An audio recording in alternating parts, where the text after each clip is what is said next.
Okay, I'm going to go ahead and give you a little tour and show you what the legacy Bartop arcade machine here has and how I basically constructed it. Okay, now I want to mention that if you're going to notice similarities between this cabinet and also the Pandora's box cabinet that I actually built here. Now this original cabinet that I made is two players, and they have six buttons each: a one player, two player start button, and one player and one and credit button there as well. So you're going to see the original one I built has a lot of similarities to the one I have. They both have LED lighted buttons. Okay, now this is actually running the Pandora's Box 5S. That's what the original cabinet that I made built ran. Now the newer cabinet that I have, the Legacy cabinet, it's very similar to the other one. The only difference is instead of having two players, it's only one player, but it has a trackball unit over here that allows you to do trackball as well.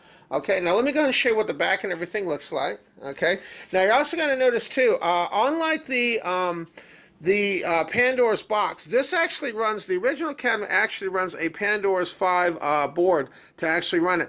This cabinet actually runs what's called a Raspberry Pi. Now let me go ahead and show you what the back and everything looks like. The backs and everything are very similar to both machines. Okay, they both use the Logitech speakers. Okay, now you're going to notice too that one of the differences is I do have a power supply back here. Now this is just used to run the LED lights and the control panel that I have up front. The actual Raspberry Pi actually plugs into the power strip as well. There's actually an adapter that powers the Raspberry Pi, which is what I use to run this actual system. The handles and everything that I have are basically just like the other one. I have handles in the front and back. Okay, and you're going to notice even the profile and everything is the same as well. Just like the original one I made, this has the same profile. Okay, now let me go ahead and show you some of the inner workings and things, and then I'll show you how the menu system and things works as well for picking out games and things to play on this. Okay, so let me go ahead and mount the camera here, and I'll actually show you what the inside of this looks like as well.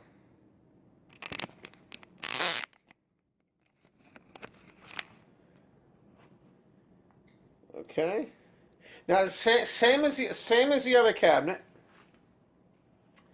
When I want to service this, I can actually pick it up. I can actually lift the control panel out.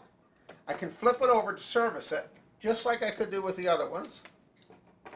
Okay, and I'll show you what's on the inside here as well. Make sure that's going to stay put. Okay. Yeah, so let me go ahead and I'm going to show you what's on the inside as well. This little box right here, that's actually the Raspberry Pi. This is using a Raspberry Pi 3B that's actually used to run this. All the connectors and everything to power the Raspberry Pi come in through these USB connectors that you see here. The keyboard and everything's plugged in here. I do have a keyboard connected as well, so I can do game lists and things like that using the keyboard. I do have that plugged into the Raspberry Pi as well. And then on the inside, there's two cables coming in. There's also one here for the trackball, and then there's one here for the arcade unit that comes in to transfer all the movements and everything from the keys and everything. Now, one of the things you're going to notice is the actual equipment that I'm actually using. I'm using two Seimitsu LS32 joysticks. The same ones that I use on all my arcade machines are actually used on this one, just like I had on the Pandora's 5 machine as well that I made. Now, one of the differences is this actually uses an encoder board. Now, you can get things like an iPad control and everything that will work with the Raspberry Pi. I'm actually using the XRK game board I use with my arcade machines because I found that the XRK machine works pretty good with the Raspberry Pi, and that's one of the reasons that I chose to use this connector board as well. So I'm using an basically an XRK Billion arcade kit controller board. That's actually what's converting all the keystrokes and everything and sending them into the computer. That's done through this board right here. Okay, now the trackball I'm actually using, this is an XRK trackball from X Gaming. This is the same trackball they have if you buy a tank stick and everything as well. That's what I'm basically using for the trackball unit as well. Okay, now you're also going to notice too that the rest of the construction is pretty much the same as I had on the other arcade machine. Now, all the wires and everything that you see coming in here, these are all running through the power supply. It's actually powering all the LED lights and things I have in here as well on the underside of the control panel as well. Okay, now let me go and mount the camera here, and I'll show you what the actual menu system looks like that I actually used to make all this work.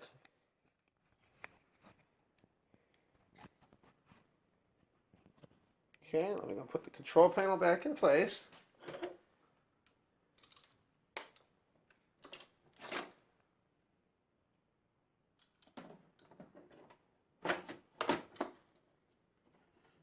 Okay, control panel's back in place. Let me turn the light off here so I can show you this too. What I'll do too, I'll show you. I'll go ahead and I'll show you a little bit of gameplay as well. I'll do a game of Robotron just to show you as well, just a little bit of gameplay as well. Now, the Raspberry Pi has a program called RetroPie, and what it does is it uses MAME. This is a MAME-based system on here as well that runs this. The RetroPie version I'm using, this is the MAME. This is what's called the MAME Liberto. That's actually what I'm using. If you load RetroPie, these are all running on what's called MAME Liberto under here. That's what I'm actually running these on. So let me show you one game of Robotron, then I'll show you what the menu system looks like. Okay? So to put a credit on, I do my yellow button, and then this is my start button. And then it uses both joysticks, both joysticks together. I needed to have two joysticks for games like Robotron and Smash TV and Total Carnage. They all use two joysticks, one for the movement and one for the firing here, as you'll see here. You're going to find too that the Raspberry Pi really does a good job playing these games. They all run pretty smoothly. Now, I'm not running any real complicated games, more or less simpler games and things like that, because the RetroPie is the Raspberry Pi is a little limited on some of the games it can run, but I find with games like this it does just fine. I haven't had any problems at all with it.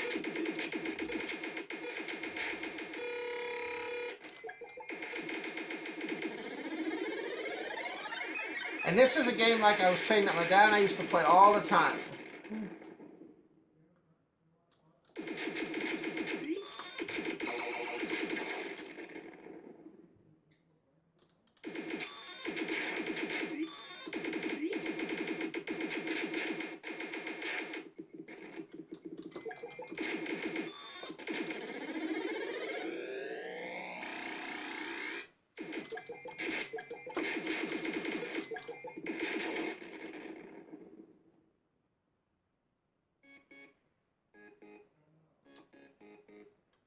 Okay, so that's just some. I'm going to have gameplay and things from games on here as well.